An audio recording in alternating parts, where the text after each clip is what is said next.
की आम्ही सातारा आणि औंध गॅजेट जी आहे ती लागू करू, 15 दिवसात अंमलबजावणी करू, असं शिवेंद्रराजे भोसले म्हणतात.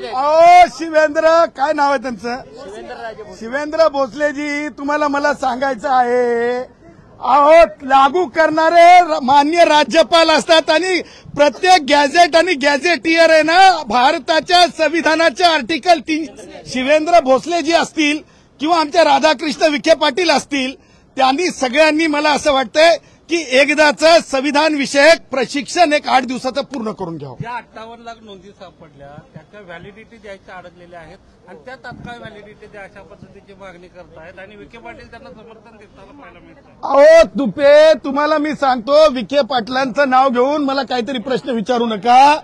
तुम्हाला मी सांगतो स्पष्टपणे त्या नोंदींच्या आधारे आरक्षण देता येत नाही. त्या नोंदींच्या केवळ नोंदीच्या आधारे ते कोणत्याही कायदेशीर दृष्ट्या मागास ठरवता येत नाही.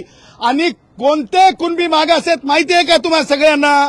खेडूले कुणबी मागास आहेत जे कोकणात याच्यामध्ये विदर्भामध्ये, दुसरे कोणते तिरळे कुणबी मागास आहेत ते विदर्भात आहेत. त्याचं कारण मागासले पण त्यालाच म्हणतात ज्याच्यासोबत सोशल हँडिकॅप म्हणजे सामाजिक अपंगत्व असतंय.